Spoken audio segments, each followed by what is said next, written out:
O inverno português daquele ano tinha dentes. Ele roía a alma da aldeia, deixando um frio que penetrava até os ossos. Era o ano de 1764, um tempo perdido na história, mas não na memória. Não naquele lugar. Os aldeões se amontoavam perto de suas fogueiras miseráveis, o medo brilhando em seus olhos como brasas morrendo, pois uma escuridão havia caído sobre eles, um terror que espreitava na noite. Algo se movia nas sombras, algo monstruoso. Começou com sussurros, histórias sussurradas à luz do fogo, histórias de uma besta, uma criatura da noite, um lobisomem. Os aldeões, mergulhados em superstição e medos ancestrais, sabiam que essas histórias eram mais do que apenas contos. Eram avisos. Avisos de um passado que se recusava a morrer.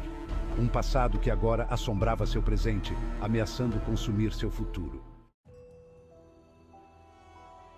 A lenda do lobisomem era tão antiga quanto as próprias colinas.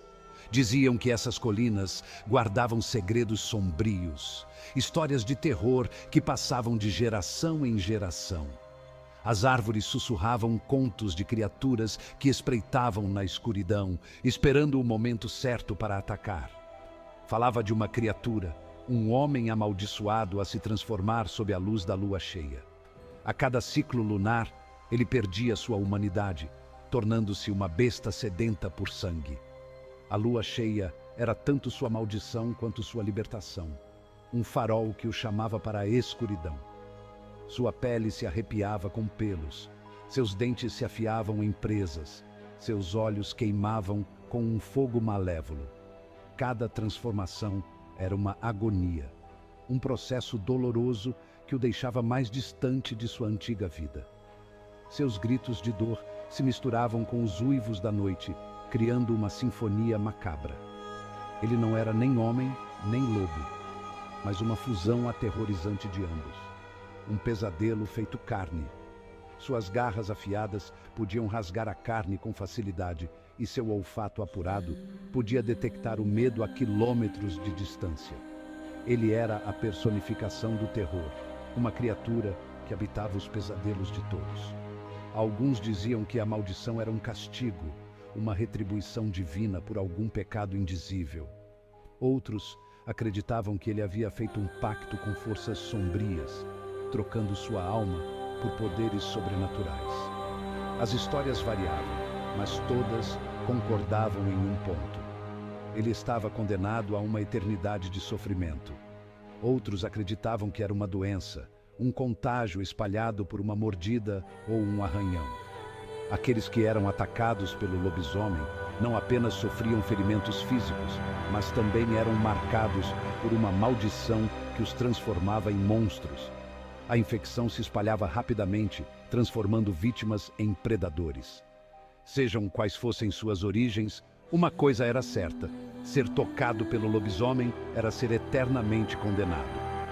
A maldição não conhecia cura e aqueles que eram tocados por ele viviam em constante medo, sabendo que a qualquer momento poderiam perder o controle e se transformar. A besta ansiava pelo gosto da carne humana, sua fome insaciável. Cada ataque era brutal, deixando um rastro de destruição e medo.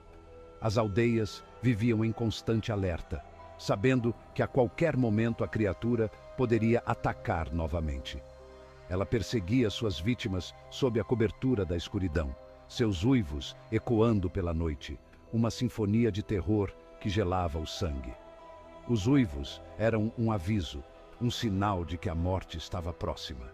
Aqueles que ouviam os uivos sabiam que tinham pouco tempo para escapar, pois a criatura estava sempre à espreita, pronta para atacar. A primeira vítima foi um jovem pastor, Tomás, conhecido por sua natureza gentil e canções melancólicas. Ele era amado por todos na aldeia, suas melodias suaves ecoando pelos campos ao entardecer, trazendo paz e tranquilidade. Ele havia desaparecido em uma noite, seu rebanho se espalhando em terror. Os aldeões, preocupados, procuraram por ele até o amanhecer, mas tudo o que encontraram foram sinais de luta e pegadas misteriosas. Os aldeões encontraram seu corpo mutilado na beira da floresta, a neve manchada de vermelho com seu sangue. A cena era horrível, um contraste chocante com a pureza da neve branca. Os ferimentos eram como nada que eles já tivessem visto. Cortes profundos e precisos, como se uma criatura selvagem e poderosa tivesse atacado com uma fúria incontrolável.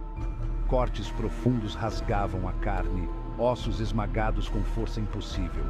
Era evidente que a força necessária para causar tal destruição estava além da capacidade humana. As marcas de dentes, grandes e afiados, estavam gravadas em sua garganta. Parecia o trabalho de uma fera, algo que os aldeões só conheciam através de lendas e histórias de terror. O medo, frio e afiado como gelo, tomou conta da aldeia. Cada sombra parecia esconder um predador. Cada som noturno era um presságio de morte. Os sussurros se transformaram em gritos. A paranoia se espalhou como fogo, e ninguém se sentia seguro, nem mesmo em suas próprias casas. O lobisomem era real e estava com fome. As histórias que antes eram contadas para assustar crianças agora se tornavam uma realidade aterrorizante. A brutalidade do ataque foi diferente de tudo que os aldeões já haviam testemunhado. Eles se reuniram tentando encontrar uma maneira de se proteger contra a ameaça invisível. Era como se um pesadelo tivesse ganhado vida, rasgando sua realidade com garras impiedosas. A floresta, antes um lugar de caça e sustento, agora era um território proibido, cheio de perigos desconhecidos. O medo que incutia era palpável, um lembrete arrepiante de que a escuridão guardava horrores além de sua compreensão. Cada noite trazia novos terrores e a esperança começava a desaparecer, substituída por um desespero crescente. Seção 4. A marca da besta. As mortes continuaram, cada uma mais selvagem que a anterior. Os aldeões viviam em um estado perpétuo de medo, suas noites assombradas pelos uivos do lobisomem.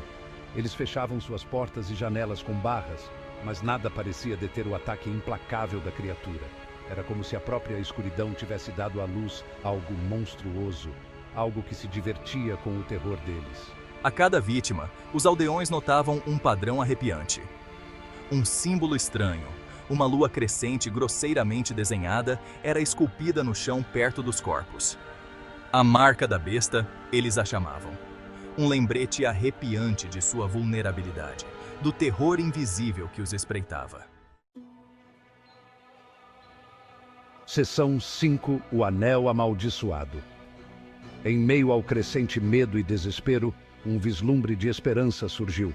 Uma velha, com a mente nublada pela idade, mas a memória afiada como cacos de vidro, lembrou-se de uma lenda. Uma lenda de um anel amaldiçoado que diziam ser capaz de controlar o lobisomem. O anel, ela afirmou, foi enterrado com um poderoso feiticeiro, um homem que diziam comandar as próprias forças das trevas. Os aldeões, desesperados por qualquer esperança, exumaram o túmulo do feiticeiro. Lá dentro, em meio aos restos mortais e as vestes em decomposição, eles o encontraram. Um anel de prata, adornado com um desenho intrincado de um lobo uivando para a lua. O anel pulsava com uma energia antinatural. Sua superfície fria ao toque. Era uma coisa de beleza e terror. Seção 6. Caçadores na noite. Em uma noite escura e misteriosa, um grupo de caçadores se aventurou na floresta, suas silhuetas mal visíveis sob a luz fraca da lua. Armados com o anel amaldiçoado, um artefato antigo e poderoso que muitos temiam tocar, e movidos por uma esperança desesperada, uma esperança que era a única coisa que os mantinha em movimento, os aldeões formaram um grupo de caça. Eles sabiam que a missão era perigosa, mas a necessidade de proteger suas famílias era maior do que o medo. Eles eram liderados por um caçador grisalho chamado Rafael, um homem de poucas palavras, mas de grande coragem. Um homem que havia encarado a morte de frente mais vezes do que gostaria de lembrar. Rafael era conhecido por sua bravura e habilidade em rastrear criaturas que outros consideravam lendas. Rafael, endurecido por anos rastreando presas perigosas, tinha um olhar determinado e uma postura que inspirava confiança no grupo. Era o único que ousava usar o anel amaldiçoado. O anel, com seu brilho prateado, parecia pulsar com uma energia própria, uma energia que Rafael controlava com grande esforço. Ele carregava o fardo de seu poder, sabendo que o anel poderia tanto salvar quanto destruir. O peso de suas esperanças e medos. Cada passo na floresta escura era um teste de sua determinação e coragem. Eles caçaram o lobisomem sob a luz pálida da lua, uma criatura que aterrorizava a aldeia há meses, suas tochas lançando sombras trêmulas que dançavam com seu medo. As chamas das tochas eram a única coisa que mantinha a escuridão à distância. Eles rastrearam a besta através de florestas e campos, seguindo pistas deixadas por suas garras afiadas e pegadas profundas. Seus corações batendo forte em seus peitos a cada estalo de um galho, a cada som que a floresta fazia, a cada farfalhar de folhas. O medo era palpável, mas a determinação de capturar a criatura era ainda maior. Mas a criatura era evasiva, um mestre em se esconder nas sombras, um fantasma que desaparecia na noite tão rapidamente quanto aparecia. A caçada continuava, e a esperança de capturar o lobisomem mantinha os caçadores em movimento, mesmo quando a exaustão começava a tomar conta.